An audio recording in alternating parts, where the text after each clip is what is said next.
नमस्कार, न्यूज की पाठशाला में आप सभी का स्वागत है। मैं हूं सुशांत सिन्हा। सबसे पहले तो आप सभी को होली की बहुत बहुत बधाई और शुभकामनाएं।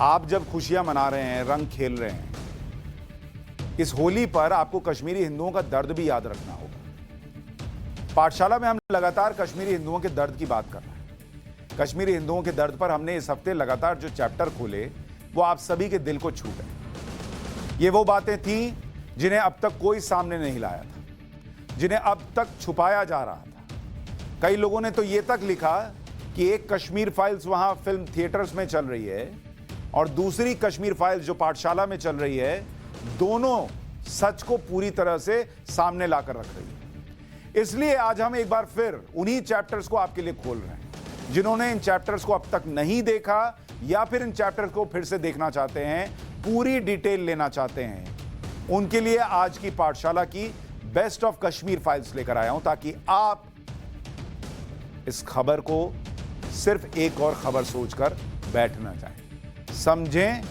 देखें क्या हुआ था, पूरा सच।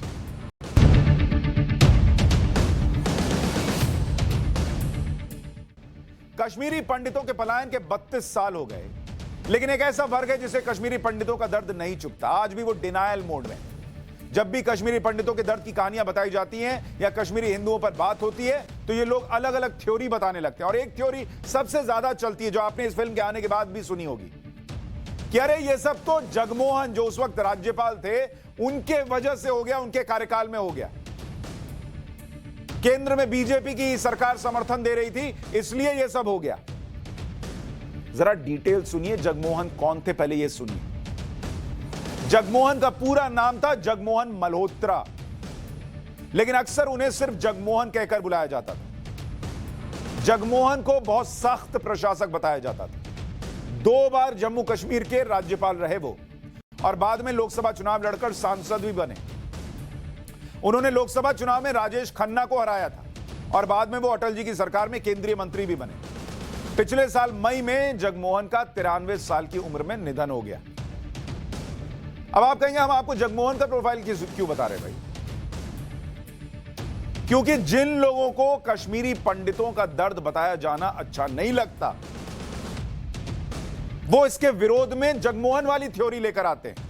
और यह थ्योरी 2 बातें बताती है। इनका एजेंडा जो है वो 2 बातों के इर्द गिर्द घूमता है।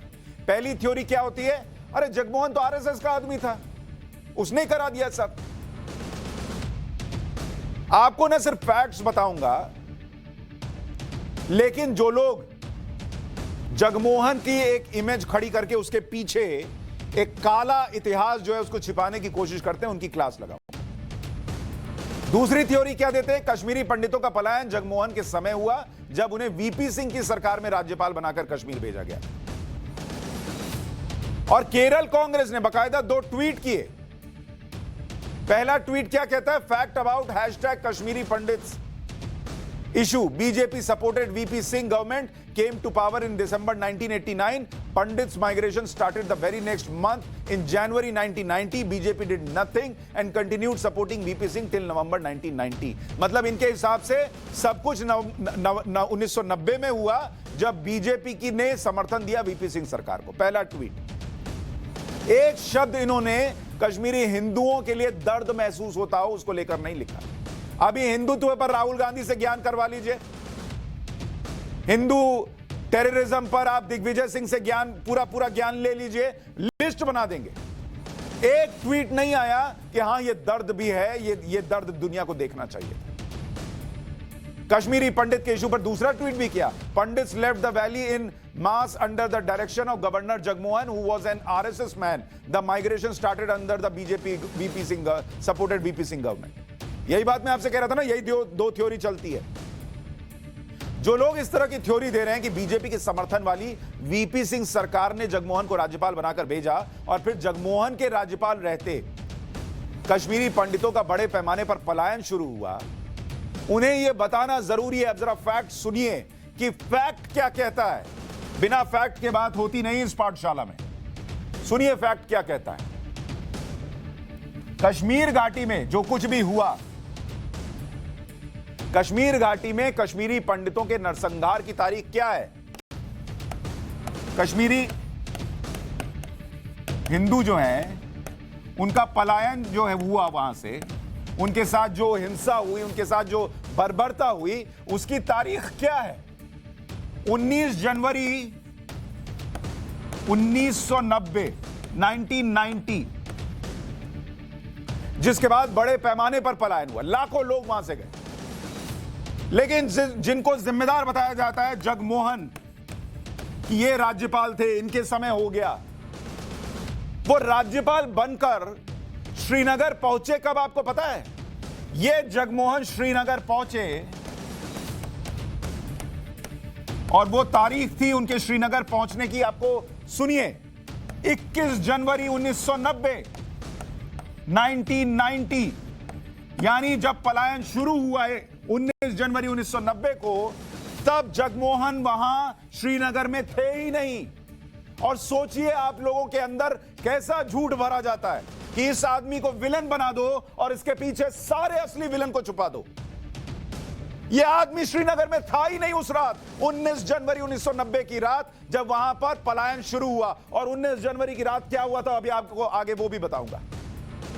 आपको यह सच भी बताया नहीं जाता कि 18 जनवरी, 19 जनवरी से एक दिन पहले 18 जनवरी की तारीख थी 1990,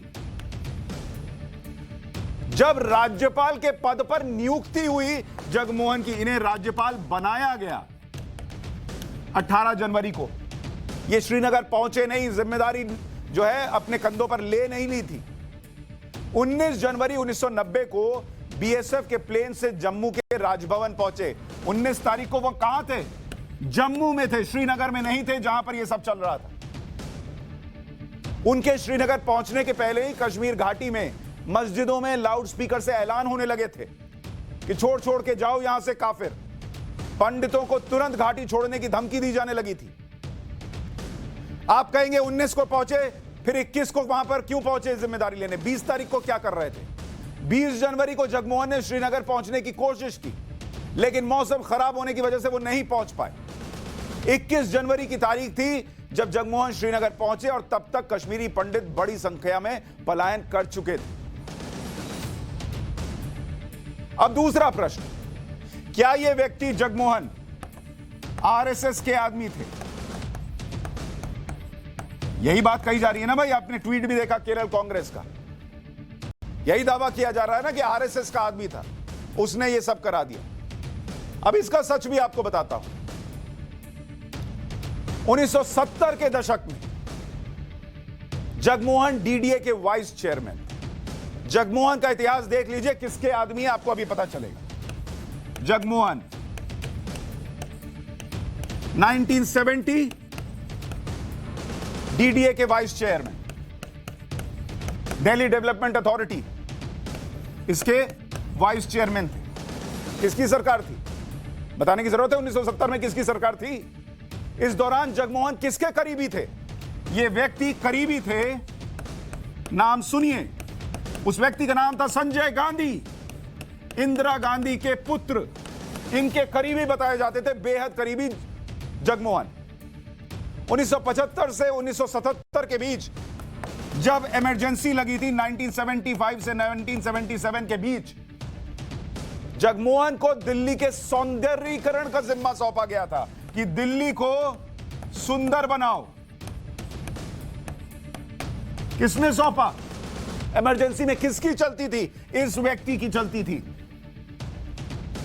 और आपको कोई रॉकेट साइंस चाहिए यह समझने के लिए कि अगर यह व्यक्ति उस वक्त गांधी परिवार का करीबी नहीं था तो इसको जिम्मेदारी कैसे मिल रही थी?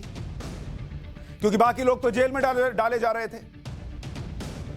और इस सुंदर बनाओ, सौंदर्यीकरण के नाम पर जगमोहन साहब ने क्या कहा, क्या किया? संजय गांधी जी को खुश करने के लिए झुग्गियों पर बुलडोजर चलवा दिए और वो व्यक्ति आरएसएस का आदमी हो गया, क्योंकि नैरेटिव में सेट बैठता है। अभी तो बहुत कुछ बताना बाकी है, पन्ने पलटना शुरू किया, अभी बैठिए धैर्य से, रिमोट साइड में रख दीजिए और कलेजा मजबूत कीजिए। आगे जो जो चीजें आएंगी सुनने के लिए मजबूत कलेजा चाहिए। 1971 में जगमोहन को पद्मश्री और 1977 में पद्म भूषण मिला। कौन देता है? किसकी सरकार थी? साल सुनकर समझ में नहीं आया आपको? बाद में जगमोहन को दिल्ली का उपराज्यपाल भी कांग्रेस ने बनाया और आज वो कांग्रेस कहती है सब जगमोहन ने किया, क्योंकि वो उस वक्त सेंटर में नहीं थे। 1982 के एशियन गेम्स जगमोहन के उपराज्यपाल रहते दिल्ली में हुए। जगमोहन को पहली बार जम्मू कश्मीर का राज्यपाल इंदिरा गांधी ने नियुक्त किया था। पहली बार J&K के राज्यपाल बने, किसने बनाया? पहली बार में इंदिरा गांधी ने बनाया। 1984 में अप्रैल का महीना था। पूरी तरीके से जगमोहन का करियर उठा के देख लीजिए, वो पूरी तरीके से कांग्रेस पार्टी के आसपास नजर आएगा। लेकिन जिस वक्त कश्मीरी हिंदुओं पर अत्याचार हुए, जगमोहन नाम का एक विलन ढूंढा गया और उसके पीछे सब जैसे कालीन के नीचे कचरा डालते हैं वैसे डालो और इस आदमी को बता दो आरएसएस का आदमी। पिछले 700 साल के दौरान कश्मीरी पंडितों पर कई बार जुल्म हुए। 1389 से 1413 के बीच कश्मीर के मुस्लिम शासक सिकंदर बुतशिकन ने अत्याचार की सारी हदें पार कर दी। कश्मीरी पंडितों के सामने 3 विकल्प रख दिए उसने। पहला, या तो वो धर्म परिवर्तन करके इस्लाम को अपना लें, दूसरा, या वो कश्मीर घाटी को छोड़कर चले जाएं, और तीसरा कि मौत को चुन लें। कई इतिहासकारों का दावा है कि पहले भी कश्मीर में बड़े पैमाने पर हिंदुओं का नरसंहार हुआ। उसने कई गैर मुस्लिम धार्मिक प्रतीकों को ध्वस्त किया और आबादी को धर्म परिवर्तन या पलायन करने के लिए मजबूर किया। हिंदुओं पर टैक्स लगाया गया। पंडितों को धार्मिक कर्मकांड में शामिल होने पर रोक लगा दी गई। उस वक्त कश्मीर में हिंदुओं के सिर्फ 11 परिवार जिंदा बचे थे। बाकी को मार डाला गया या वे भाग चुके थे या जबरन धर्म परिवर्तन करा दिया गया। बुतशिकन का उत्तराधिकारी जैन उल अबिदीन हिंदुओं के प्रति सहिष्णु था। उसने उन सभी को हिंदू धर्म में पुनर्वापसी की मंजूरी दी जिनको मुस्लिम धर्म में परिवर्तन के लिए विवश किया गया। कश्मीरी पंडितों का दूसरा बड़ा नरसंहार और पलायन। 17वीं सदी में औरंगजेब ने सभी कश्मीरी पंडितों को जबरन इस्लाम कबूल कराने का आदेश दिया। उस वक्त कश्मीरी पंडितों के प्रतिनिधि थे कुपाराम। वो सिखों के 9वें गुरु तेग बहादुर के आनंदपुर साहिब स्थित दरबार में पहुंचे और उनसे इस परेशानी से निकालने का निवेदन किया। गुरु तेग बहादुर ने पंडितों से कहा कि वो औरंगजेब से जाकर कहें कि अगर हमारे गुरु ने धर्म बदल लिया तो वो भी इस्लाम स्वीकार कर लेंगे। औरंगजेब इस बात से विचलित हो गया। उसने गुरु तेग बहादुर और उनके साथियों को तुरंत गिरफ्तार करने का फरमान जारी कर दिया। गुरुजी अपने साथ 5 संगियों को लेकर दिल्ली के लिए रवाना हुए। दिल्ली आने पर जब गुरुजी ने मुगल सम्राट औरंगजेब के आदेश पर इस्लाम स्वीकार करने से इनकार कर दिया तो 11 नवंबर 1675 को उन्हें शहीद कर दिया गया।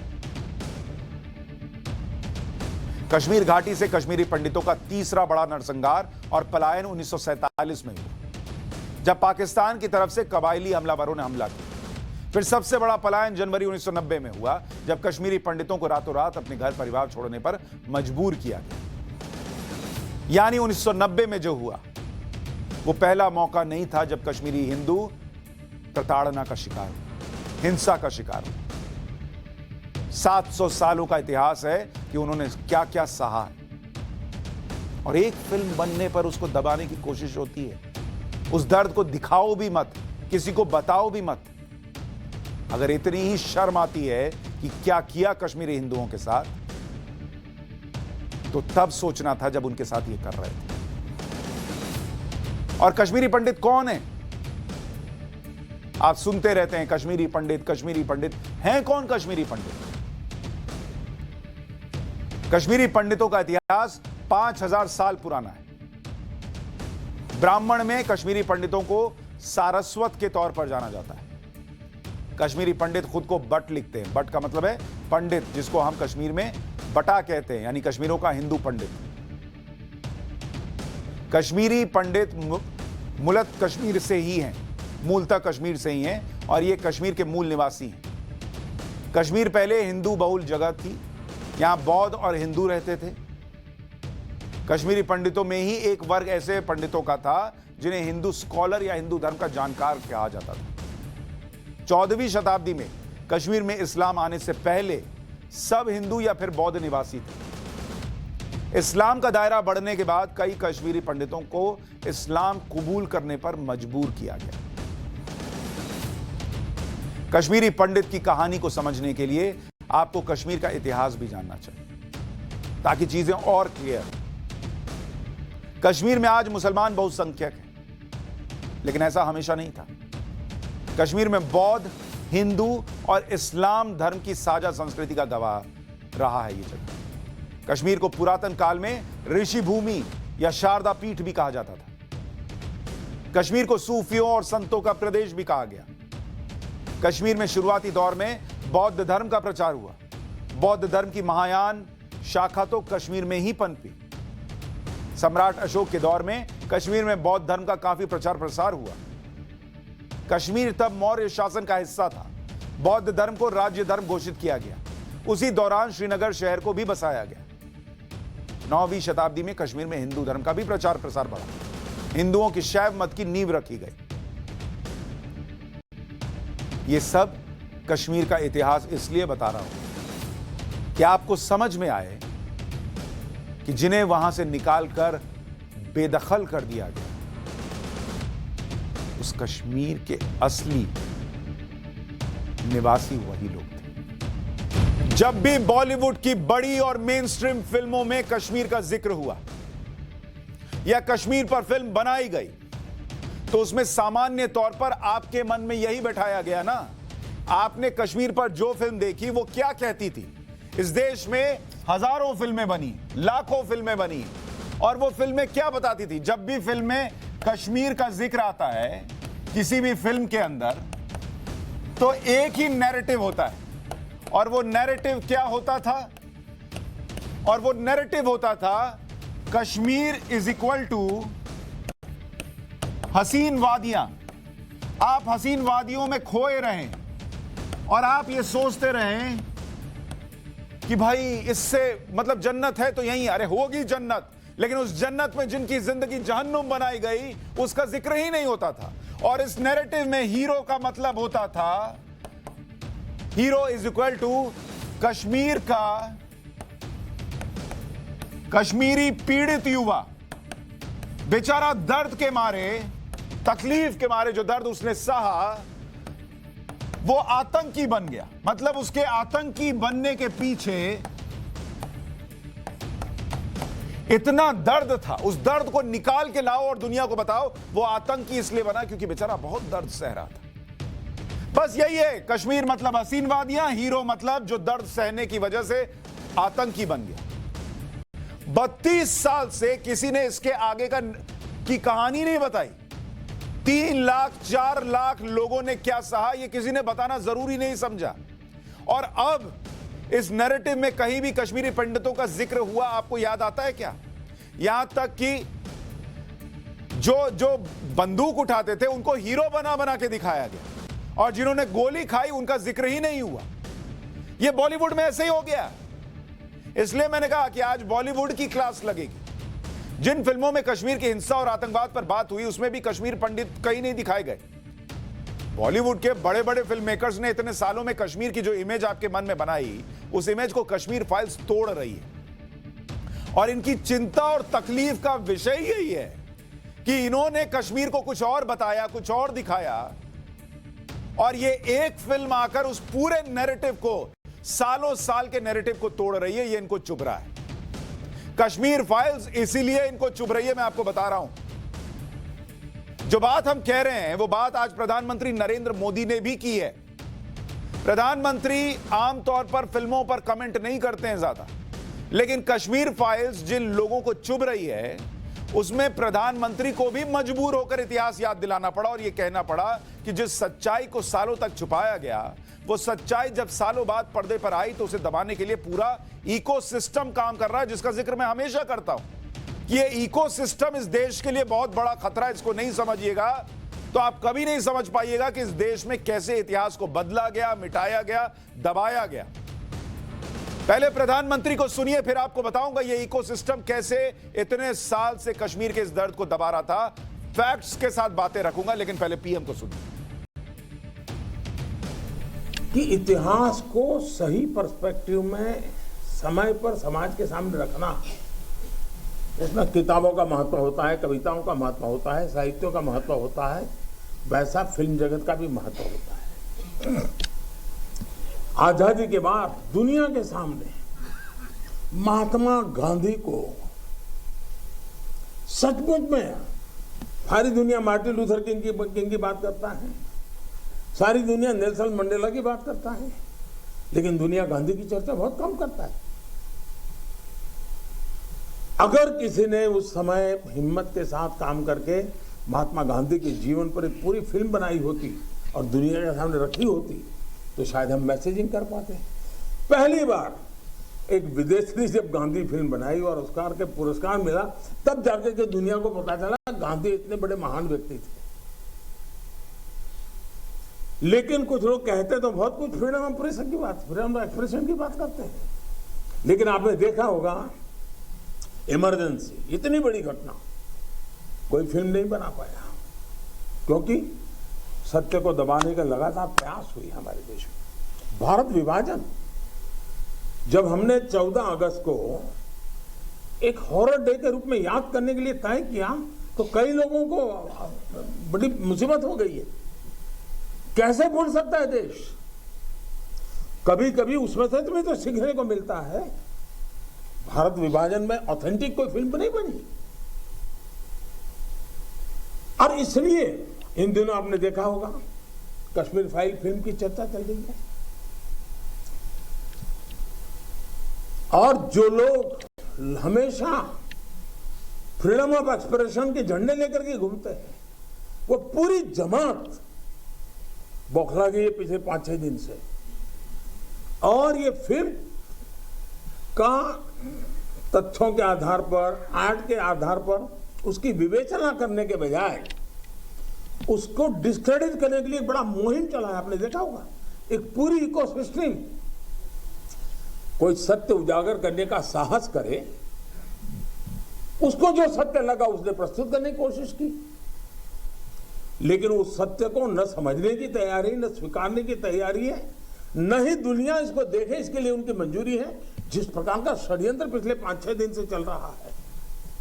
फ्रीडम ऑफ एक्सप्रेशन, इसका जो लोग झंडा बुलंद करते हैं ना, मैं आपको ईमानदारी से बता रहा हूं, उनका झंडा फाड़ के नीचे फेंक देना चाहिए। चर चर चर फाड़िए और फेंक दीजिए, क्योंकि इनसे बड़ा ढोंगी कोई नहीं। फ्रीडम ऑफ एक्सप्रेशन के नाम पर इस देश में सिर्फ तमाशा हुआ है। और पीएम जिस नैरेटिव की बात कर रहे थे, जिस इकोसिस्टम की बात कर रहे थे, आप उस नैरेटिव को देखिए कि वो नैरेटिव कैसे गढ़ा जाता है। फिल्म में एक डायलॉग भी है, इसलिए मुझे ध्यान आया कि बंदूक जिसने उठा ली, बंदूक उठाने वाला इस नैरेटिव के मुताबिक हीरो है। हीरो आप उस पे फिल्में बना रहे हैं कि इस मजबूरी में उठाया, पीड़ित था। आप आर्टिकल्स भी उठा के देख लीजिए। अभी किसी को अगर हमारी आर्म फोर्सेस ठोक दें, मार दें आतंकी को, तो उसके पिता मास्टर साहब थे, उनकी माता जी जो है वो किसी के घर में बर्तन धोती थी। अरे क्या बर्तन धोती थी तो आतंकी जो है वो भगवान हो गया क्या? और ये बड़े बड़े हीरो ये रोल निभाते हैं, बड़ी बड़ी बैनर वाली फिल्में जो हैं वो ये बनाती हैं, बड़े बड़े प्रोडक्शन हाउसेस। लेकिन कश्मीरी हिंदू जो है, कश्मीरी हिंदू जिसने बंदूक नहीं उठाई, बंदूक नहीं उठाई, कितना सहा होगा सोचिए। उसने कभी, आपने किसी कश्मीरी हिंदू को सुना है कि उसने इतना सह लिया, इसलिए बदला लेने के लिए कश्मीर गया और लोगों को गोली मार दी? आपने सुना कभी? उसने कभी बंदूक नहीं उठाई, इसलिए वो हीरो नहीं है इनका। और प्रधानमंत्री जिस इकोसिस्टम की बात कर रहे हैं वो बॉलीवुड में कैसे काम करता है, आपको ये समझना चाहिए। इसका भी एक हिस्सा आपको बताता हूं। इस इकोसिस्टम को समझिए, क्योंकि कहानी अगर सिर्फ आप ये सोचकर देख रहे हैं कि अरे कश्मीर फाइल्स देख ली, काम हो गया, नहीं बॉस, काम वहां खत्म नहीं हुआ है, काम वहां शुरू हुआ है। आप देखिए इमरजेंसी 1975 में लगी थी इमरजेंसी। 1975 से लेकर आज तक एक भी मेन स्ट्रीम की, कह रहा हूं, फिल्में बनी हैं, लेकिन एक भी मेन स्ट्रीम की बड़ी फिल्म नहीं बनी। बड़ी फिल्म जिसमें बड़े स्टार हों, वो फिल्म कभी बनी ही नहीं 1975 की इमरजेंसी पर। क्या इस देश में 1975 की इमरजेंसी में क्या हुआ, ये कहानी बताने लायक नहीं लगती बड़ी बड़ी स्टार कास्ट को और बड़े बड़े प्रोडक्शन हाउसेस को? लेकिन नहीं बताया गया। अब देश का विभाजन हुआ, मतलब अपने आप में कहा जाता है कि इससे बड़ी विभीषिका जो है वो लोगों ने झेली नहीं होगी। इतने लाखों लोग मर गए इधर से उधर होने में, क्या क्या नहीं हुआ। 1947 का वो विभाजन, एक बड़ी फिल्म नहीं बनी। क्यों? क्योंकि जब बनाइएगा तो दिखाना पड़ेगा कि उस विभाजन का हीरो कौन था और विलन कौन था। इसलिए मैं कहता हूं बॉलीवुड को इतना महान और हीरो को आप हीरो हीरोइन को इतना स्टार समझते हैं, इनका भी अंदर अंदर कनेक्शन चलता है नेताओं और पॉलिटिकल पार्टीज के साथ, ये मत भूलिएगा। अरे हीरो हीरोइन ऐसे ही थोड़ी चुनाव लड़ते हैं। कश्मीरी पंडितों का पलायन, कश्मीरी हिंदुओं का पलायन, इस पर फिल्म कब बनती है भाई? इस पर एक फिल्म बनने में, एक फिल्म, ये 1990 में हुआ, 32 साल लग जाते हैं। 32 साल, और वो भी विवेक अग्निहोत्री बना रहे हैं। कोई बहुत बड़ा बैनर जो है वो साथ में उनके खड़ा नहीं हुआ। वो तो मैंने आपको कल बताया था, फोन करके कह रहे थे फिल्म रिलीज होने के पहले कि सुशांत भाई पता नहीं फिल्म का क्या होगा, कोई सपोर्ट नहीं कर रहा है। ये इस देश में हुआ है बॉलीवुड के अंदर। हमने आज क्या किया, हमने सोचा जब बॉलीवुड की बात कर रहे हैं तो जरा 32 साल में जब से ये कश्मीरी हिंदुओं के साथ हुआ, हमने कहा जरा बॉलीवुड की बड़ी फिल्मों की लिस्ट निकालते हैं। और इसमें जब कश्मीर पर बनने वाली फिल्मों का नाम देखा तो गिनी चुनी फिल्में कश्मीर के मुद्दे पर बनी है। जैसे आपको याद होगा 1992 में रोजा बनी थी, कश्मीरी हिंदुओं पर नहीं बनी थी, टेररिज्म पर बनी थी। कश्मीर मिशन कश्मीर बनी साल 2000 में, फिजा बनी साल 2000 में। कैसे वो बेचारा युवा जो है वो बन गया आतंकी, यही दिखाया, कश्मीरी हिंदुओं का दर्द नहीं दिखाया। यहां 2005 में बनी, उसके बाद फना बनी 2006 में, हैदर बनी 2014 में, हामिद बनी 2018 में। इनमें से कई फिल्में आपने देखी होंगी, इसलिए आप खुद याद कीजिए और सोचिए कि इन फिल्मों में कश्मीर के किन पहलू पर बात की गई, किस पहलू को बिल्कुल दरकिनार किया गया। इन फिल्मों में किसी में कश्मीर के आतंकवाद की बात की गई, किसी में कश्मीर के राजनीतिक हालात की बात की गई, लेकिन किसी में कश्मीरी पंडितों की चर्चा ही नहीं है। कुछ लोगों ने तो कश्मीर के हालातों के बीच लव स्टोरी का फूल भी खिला दिया, लेकिन कश्मीरी हिंदुओं पर फिल्म नहीं बनाई। कश्मीरी पंडितों के पलायन की बात तो दूर, कश्मीरी हिंदू शब्द का इस्तेमाल तक नहीं किया गया फिल्मों में। क्यों? सोचिए, आप अपनी जिंदगी का कमाया हुआ बड़ा पैसा, गाड़ी कमाई जो है वो इन थिएटर्स में खर्च करके आते हैं, इनको बड़े बड़े स्टार मानते हैं। क्या इन लोगों ने ऐसे ही छोड़ दिया कि नहीं नहीं इतनी बड़ी कहानी है, इसको नहीं दिखाना है? कोई क्रिएटिव आदमी नहीं था क्या? बॉलीवुड में किसी को यह नहीं दिखा कि जिस कश्मीर पर वो फिल्म बना रहे हैं उस कश्मीर में 3 से 4 लाख कश्मीरी हिंदुओं को भागने पर मजबूर किया गया, सैकड़ों का कत्लेआम हुआ? ये किसी को नहीं दिखा था क्या? विवेक अग्निहोत्री अलग से चश्मा बनवा के आए हैं जिससे दिखता है और बाकियों से नहीं दिखता। अरे बहुत सीधा बोलिए ना, बात यह है कि किसी को हिम्मत नहीं थी, कश्मीरी हिंदुओं का सच समाज के सामने लाने की हिम्मत नहीं थी आपके अंदर। और अगर हिम्मत रही होगी तो सेटिंग गेटिंग थी, क्योंकि पन्ना खुलेगा तो वही होगा जो आज कश्मीर फाइल्स के आने के बाद हो रहा है। अपने ही देश में अपने लोगों पर कैसे अत्याचार हुए ये कैसे दिखाते? यही बात कश्मीरी फाइल्स के निर्देशक विवेक अग्निहोत्री ने भी कही। आप एक बार विवेक अग्निहोत्री को सुनिए, फिर आपको बताएंगे कि जब कश्मीरी पंडित अपने सबसे भयानक दौर से गुजर रहे थे तब हमारा महान बॉलीवुड कैसी फिल्में बना रहा था। एक बार पहले विवेक अग्निहोत्री को सुनिए। बहुत सारी फिल्में बनी हैं, मैं आपको कुछ नाम तो खुद ही गिना सकता हूं। रोजा मेरी फेवरेट फिल्म है, मुझे लगता नहीं हिंदुस्तान में इतनी अच्छी फिल्म बनी है, पर रोजा उसी पीरियड में सेट है, उसमें कहीं भी हिंदू जेनोसाइड का जिक्र तक नहीं है। आप देखिए उसके बाद फना, फिजा, मिशन कश्मीर, और हाँ नहीं एक सेकंड, मैं फिल्मों की बात कर रहा हूं। उसके बाद उसके नहीं एक सेकंड, और हैदर भी बनी है, जो बहुत अच्छी फिल्म है, जिसको बहुत लोग पसंद करते हैं, यंग लोग पसंद करते हैं। फिल्मों की कितनी ताकत है आप समझते नहीं है। और ये 8 की 8 फिल्में 1990 में सेट हैं। जितने नाम मैंने गिनाए ये सारी फिल्में उसी पीरियड में सेट हैं। एक फिल्म में कश्मीरी हिंदू शब्द तक का इस्तेमाल नहीं हुआ है। 4000 लोगों की मृत्यु और रेप्स का तो जिक्र तक नहीं है। जिस वक्त कश्मीर सुलग रहा था, जिस वक्त कश्मीरी पंडित अपने घरों से भगाए जा रहे थे, उस समय बॉलीवुड में क्या चल रहा था और उसके बाद के पूरे दशक में बॉलीवुड में क्या चलता रहा, आपको देखना चाहिए। 1990 से 1995 तक बॉलीवुड में रोमांस का दौर चल रहा था। जिस वक्त कश्मीरी हिंदू टेंट्स में रह रहे थे, ठिठुर रहे थे ठंड में, खाने को खाना नहीं था, यह देश रोमांस एंजॉय कर रहा था बड़े बड़े स्टार्स का। 1995 से 2000 तक फिल्मों में रोमांस, एक्शन और कॉमेडी का जोर था। जिनके आंखों में आंसू थे उनको दिखाने का वक्त नहीं था, कॉमेडी का दौर चल रहा था। शाहरुख, सलमान, आमिर का करियर इसी दौरान शुरू हुआ। उस समय फिल्मों के जरिए लव स्टोरी दिखाई जा रही थी। बड़ी फिल्मों की कुछ लिस्ट दिखाता हूं, आप देखिए। 1990 में आशिकी आई, दिल आया, घायल, आवारगी, स्वर्ग, ऐसी ऐसी फिल्में आई, लेकिन कश्मीरी हिंदुओं पर फिल्म नहीं आई। 1991 में सड़क आई, साजन आई, हम, अजूबा, दिल है कि मानता नहीं, हिना, सौदागर जैसी फिल्में आई। बड़े बड़े स्टार्स थे। उस वक्त तो यह दर्द चरम पर था, लेकिन किसी ने फिल्म नहीं बनाई। 1992 जो जीता वही सिकंदर, दीवाना, बेटा, खिलाड़ी, दिल का क्या कसूर। अरे दिल का यह कसूर था बॉस कि आप जिनके दिल में दर्द था कश्मीरी हिंदुओं का, वो नहीं दिखा रहे थे, ये फिल्में बना रहे थे। 1993 आंखें, खलनायक, आशिक, आवारा, बाजीगर, डर, ऐसी फिल्में आई। 94 हम आपके हैं कौन, दीदी का देवर दीवाना हो रहा था, इसी में लोग बिजी थे, किसी को फर्क ही नहीं पड़ रहा था कि कश्मीरी हिंदू जो वहां से चले गए उनके घर जलाए जा रहे थे। उस वक्त भी जलाए जा रहे थे। अंदाज अपना अपना, मोहरा, दिलवाले, ऐसी फिल्में चल रही थी। 1995 करण अर्जुन, दिलवाले दुल्हनिया ले जाएंगे, रंगीला, सबसे बड़ा खिलाड़ी। जिस वक्त इस देश में 3 से 4 लाख हिंदू, कश्मीरी हिंदू तड़प तड़प कर मर रहे थे, उस वक्त देश जो है ऐसी फिल्में देखने में बिजी था। उसके पास वक्त नहीं था उनका दर्द देखने का, क्योंकि उनको दिखाया ही नहीं गया। 1996 राजा हिंदुस्तानी, खिलाड़ियों का खिलाड़ी, साजन, चले ससुराल।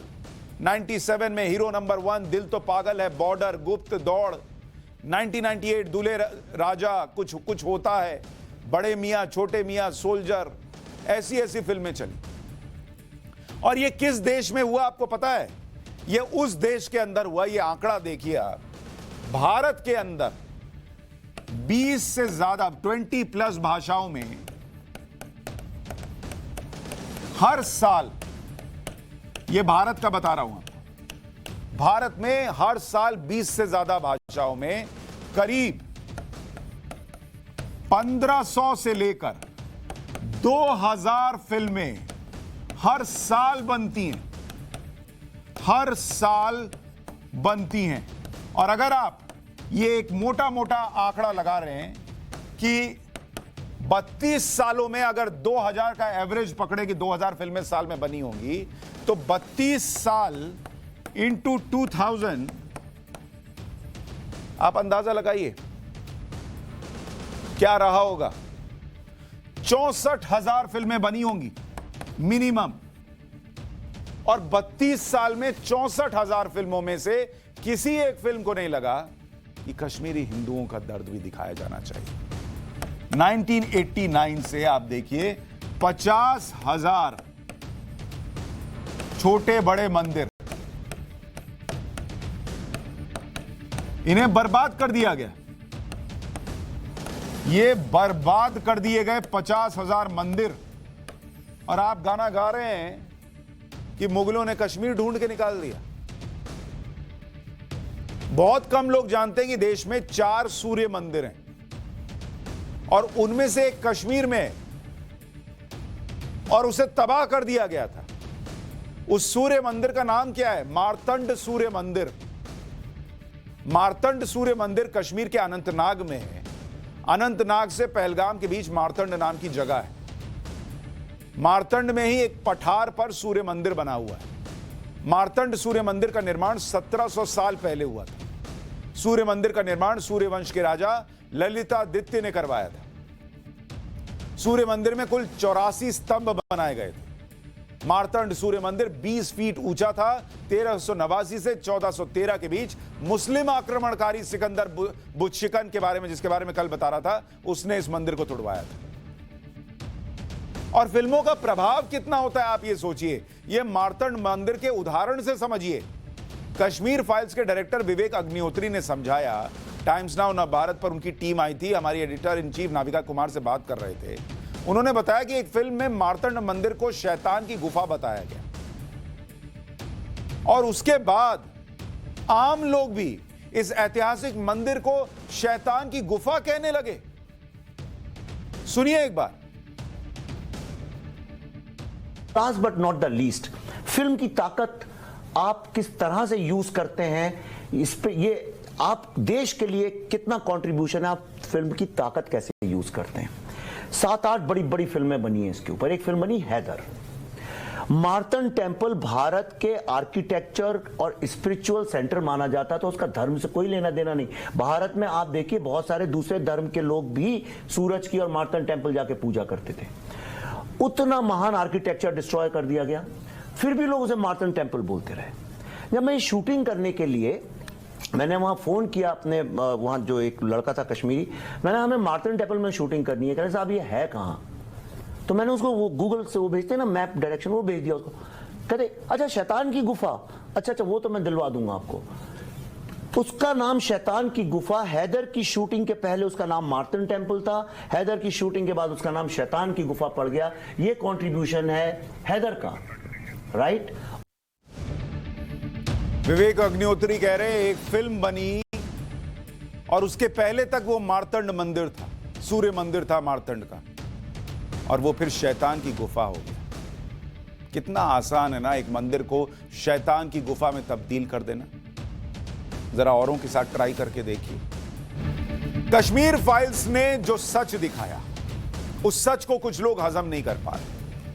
उस सच से कुछ लोग सामना करने से डर रहे हैं और इसी वजह से वो इस सच में नफरत ढूंढने लगे हैं। अब एक नया नैरेटिव सेट हो रहा है क्योंकि पिछला वाला चला नहीं, तो नया नैरेटिव यह है कि कश्मीर फाइल्स एक कम्युनल फिल्म है, सांप्रदायिक फिल्म है, इससे नफरत बढ़ जाएगी हिंदू मुसलमान के बीच।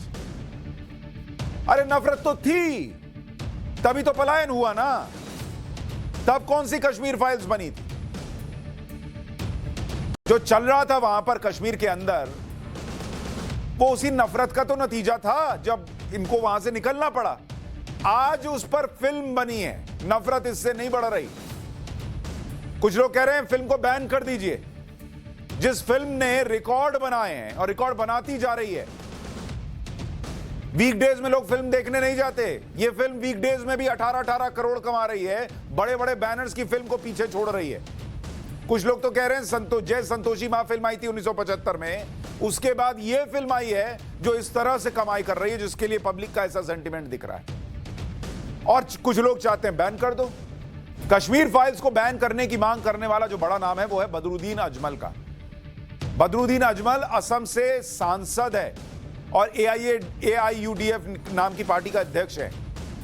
पहले बदरुद्दीन अजमल क्या कह रहे हैं वो सुनिए, फिर आपको बताऊंगा कि ये लोग क्यों कश्मीर फाइल्स के पीछे पड़ गए। मैं देखा नहीं, सिनेमा देखा नहीं। एनुका कोनो एटा फिल्म जिमान जल्दी होय दिल्ली गवर्नमेंट सेंट्रल गवर्नमेंट और आमार ब्रॉडकास्टिंग मिनिस्ट्री एटू बैंड कर দিব লাগে। আজি আমার ভারতবর্ষের এই পরিবেশ তো নাই। 30-40 বছর আগৰ এটা ঘটনা, তাৰপিছত তো নীলিৰ ঘটনা হৈছে আৰু বিভিন্ন জায়গাৰ ঘটনা হৈছে। এটোৰ ওপৰত তো কোনো ফিল্ম বনোৱা নাই। এটো বনোৱা হৈছে only to create communal feelings আর এটু বড়ার কারণে যে হিন্দু মুসলমানের ভিতরে একটা কজিয়া হোক, মারামারি হোক কোনো জায়গায়, এইটো এতিয়া হ'ব নালাগে। বহুত বেয়া সিচুয়েশন আছে। मौलाना बदरुद्दीन अजमल असम में पार्टी चलाते हैं। अब आप ये सोचिए कि अचानक वो इतने क्यों परेशान हो गए। हिंदू मुसलमान के बीच झगड़ा हो जाएगा, नफरत फैल जाएगी, क्यों? इसको समझना पड़ेगा। जो पार्टी वो असम में चलाते हैं, उस पार्टी ने मुस्लिम वोट बैंक के सहारे ही असम की राजनीति में जगह बनाई।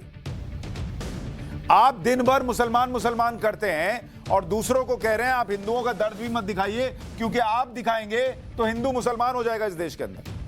अरे तुम पहले अपनी राजनीति में हिंदू को तो लेकर आओ। तुम्हारे यहां तो हिंदू मीटिंग है, उसको रबर से मिटा दिया है। और चर्चा करते हैं AIUDF, जो कि बदरुद्दीन अजमल की पार्टी है, इसने 2006 में असम में पहला चुनाव लड़ा था और इसको 9% वोट मिले। 9% वोट मिले और इसको 10 सीटें मिली, 10 सीट मिली। 2011 में, यानी 5 साल बाद, इस पार्टी को असम के अंदर 13% वोट मिले और 18 सीट मिली। 13% वोट, 18 सीट, मतलब सीट 8 बढ़ी और वोट प्रतिशत 4% बढ़ा। 2016 में इस पार्टी को 13% वोट और इसकी सीटें जो है वो 13 रह गई, 13 सीट में। 2021 के चुनाव में, 2021, इनका वोट प्रतिशत घटकर 10% रह गया और सीटें जो हैं वो 16 हो गई। मतलब ये पार्टी जो है, इसका वोट प्रतिशत 9% से लेकर 13, 13, 10, बहुत बड़ा, लेकिन फिर भी घट गया।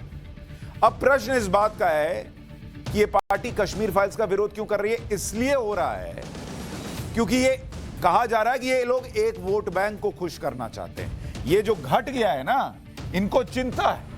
तो इनको लग रहा है कि अगर मैं ये बोलूंगा कि फिल्म बैन कर दो वरना हिंदू मुसलमान के बीच ऐसा हो जाएगा, तो एक वोट बैंक जो है वो इनकी तरफ आ जाएगा और इसीलिए कश्मीर फाइल्स को कम्युनल बता दो। पूरा जोर लगा दिया अजमल जैसे नेताओं। असम की डेमोग्राफी आप देखिएगा, असम के अंदर अगर आप देखिएगा, असम की डेमोग्राफी ये कहती है कि वहां पर 34% मुस्लिम आबादी है। 34% मुस्लिम आबादी असम के अंदर। और ये पूरे देश के लिहाज से अगर आप समझने जाइएगा तो कुल आबादी के प्रतिशत के हिसाब से जम्मू कश्मीर के बाद देश में दूसरे नंबर पर है, सेकंड पोजीशन पर है। नंबर 1 पर आबादी के प्रतिशत के हिसाब से नंबर 1 पर जम्मू कश्मीर है, JNK, जहां पर 68% मुस्लिम आबादी है, और उसके बाद दूसरे नंबर पर असम है। अब आपको समझ में आ गया बदरुद्दीन अजमल को क्यों कश्मीरी हिंदुओं का दर्द नहीं दिखता, क्यों कश्मीर फाइल्स जो है वो उनको जो है कम्युनल फिल्म नजर आती है। असम में 33 जिले ऐसे हैं, 33 जिलों में से 9 ऐसे, 9 जहां मुस्लिम आबादी जो है, मुस्लिम आबादी, वो आबादी 50% से ज्यादा है, 50% प्लस है। बदरुद्दीन अजमल जिस ढुबरी सीट से लगातार 3 बार से सांसद हैं, वहां मुस्लिम आबादी कितनी आपको पता है? 80%। और आपको यह भी बता दूं कि ये जो बदरुद्दीन अजमल है, इन्होंने इसी बयान में यह भी कह दिया कि इन्होंने फिल्म देखी नहीं। तो बिना फिल्म देखे जो फिल्म को कम्युनल बता रहा है, उसका पीछे पूरा हिसाब आपको समझ में आया कि क्यों बता रहा है, किस चीज पर नजर है उसकी। और ये वही अजमल है जो कांग्रेस के पूर्व सहयोगी रह चुके हैं। 2021 के चुनाव में कांग्रेस और AIUDF गठबंधन में थे, अब अलग हो गए, लेकिन अब पहले साथ में थे। कश्मीर फाइल्स को लेकर जो बात असम में बदरुद्दीन अजमल कह रहे हैं, वही बात कश्मीर में महबूबा मुफ्ती कह रहे हैं। महबूबा मुफ्ती ने भी एक ट्वीट किया कि the manner in which GOI is aggressively promoting Kashmir files and is weaponizing pain of Kashmiri Pandits makes their ill intention obvious. Instead of healing old wounds and creating a conducive atmosphere between the two communities, they are deliberately tearing them apart. यानी महबूबा मुफ्ती कह रही हैं कि जिस तरह से Kashmir files को सरकार प्रमोट कर रही है, सरकार जिस तरह से कश्मीरी पंडितों के दर्द को हथियार बना रही है, उससे सरकार की बुरी नीयत साफ दिखती है। पुराने घावों को भरने और दो समुदायों के बीच अच्छा माहौल बनाने की जगह सरकार दोनों समुदायों को जानबूझकर अलग कर रही है। अब महबूबा मुफ्ती से कोई पूछे कि आज तो आप बड़ी नसीहत दे रही हैं, कुछ दिन पहले तक तो बता रही थी कि भारत का झंडा उठाने वाला कोई नहीं मिलेगा, 370 हट गया, तो आज ज्ञान दे रही हैं कश्मीरी हिंदुओं पर। लेकिन सवाल तो यह है कि इन नेताओं ने कश्मीरी हिंदुओं के जख्मों को भरने के लिए खुद क्या किया? ये महबूबा मुफ्ती जो हैं, जो आज ज्ञान दे रही हैं, महबूबा मुफ्ती, ये महबूबा जो है, इनके पिता मुफ्ती मोहम्मद सईद, मुफ्ती मोहम्मद सईद, ये भाई साहब जो हैं, ये 1990 में 1990 में देश के गृह मंत्री थे, एचएम थे, होम मिनिस्टर। 2 बार मुख्यमंत्री रहे ये भाई साहब, 2 बार सीएम रहे। क्या किया इन लोगों ने कश्मीरी हिंदुओं के लिए, मुझे बताइए क्या किया? तब आपको समझ में नहीं आया? जब हिंदू कश्मीरी हिंदू सह रहा था तब आपको कोई फर्क नहीं पड़ता था कि कैसे वापस लाएं, क्या करें, कोई कोशिश नहीं की। आज एक फिल्म क्या आई जो बताती है कि उनके साथ क्या हुआ, तो इनको दिख रहा है कि भाई 2 समुदायों में टकराव बढ़ जाएगा। अरे टकराव तो तभी बढ़ गया था जब आपके पिताजी होम मिनिस्टर थे और वहां से इनको निकलना पड़ा। खुद महबूबा मुफ्ती 2016 से 2018, 2016 से 2018 तक सीएम रही। तब आपने क्या कर लिया था कश्मीर में कश्मीरी हिंदुओं के लिए? कुछ नहीं किया। आपके खुद के राज्य के लोग थे ये, और आपने कुछ नहीं किया इनके लिए, कुछ भी नहीं। तो आज तो ज्ञान मत ही दीजिए प्लीज, किसी और को जाके दीजिएगा, यहां मत दीजिए। कश्मीर फाइल्स का विरोध करने वाले कह रहे हैं कि इस फिल्म से हिंदू मुसलमान में दूरी बढ़ेगी, नफरत बढ़ेगी। मैं आपको थोड़ा इतिहास में ले जाना चाहता हूं। ये लोग होलोकास्ट भूल जाते हैं। हिटलर ने लाखों यहूदियों को मौत के घाट उतार दिया था और होलोकास्ट पर कई फिल्में बनी। उनका कभी विरोध नहीं हुआ। पहले आपको होलोकास्ट के बारे में बताता हूं और उसके बाद क्यों बता रहा हूं यह समझाऊंगा। जिस होलोकास्ट की बात कर रहा हूं उस होलोकास्ट का मतलब होता है होलोकास्ट, इसका मतलब होता है इज इक्वल टू प्रलय, इज इक्वल टू सर्वनाश। यह शब्द का मतलब है जलाकर बलि देना। सेकेंड वर्ल्ड वॉर के दौरान हिटलर यहूदियों के लिए प्रलय बन गया था। होलोकास्ट, मासूम बच्चे, जवान, बुजुर्ग, हिटलर ने किसी को छोड़ा ही नहीं। 11 लाख यहूदी, सोचिए आप, 11 लाख यहूदियों को हिटलर ने तड़पा तड़पा के मारा, तड़पा कर मारा 11 लाख को। और ये एक कंसंट्रेशन कैंप की बात बता रहा हूं आपको। होलोकास्ट दरअसल ग्रीक भाषा का शब्द है। ग्रीक भाषा में इसका मतलब होता है बर्न्ट ऑफरिंग, यानी जला हुआ भेंट करना। होलोकास्ट की बात कर रहा हूं। 500 से ज्यादा फिल्में बनी हैं, 500 प्लस फिल्में बनी, जिसमें डॉक्यूमेंट्रीज भी हैं। होलोकास्ट,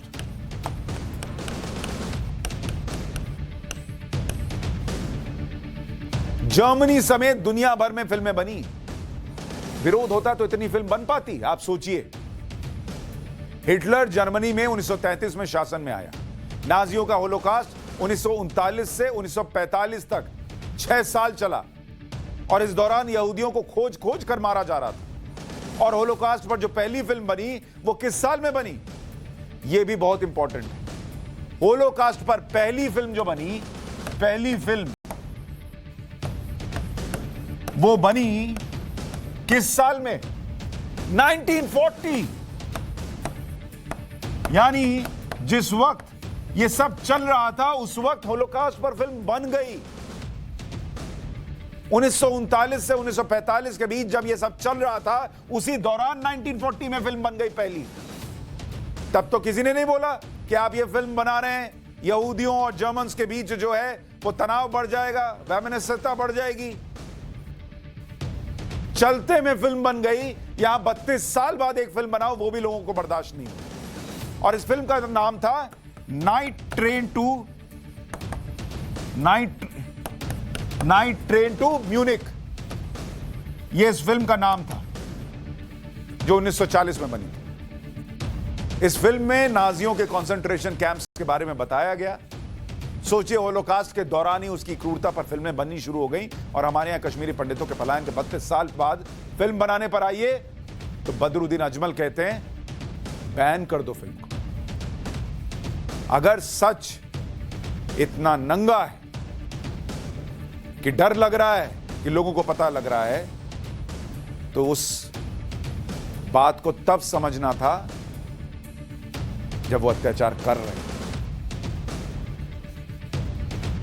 तब तो कर रहे थे, तब नहीं दिख रहा था कि क्या कर रहे हो। आज दुनिया उसको याद भी ना करे, उसको देखे भी नहीं, किसी को, मतलब ये लोग चाहते हैं हिस्ट्री का वो पन्ना जला दो, फाड़ दो, किसी को बताओ नहीं। क्यों?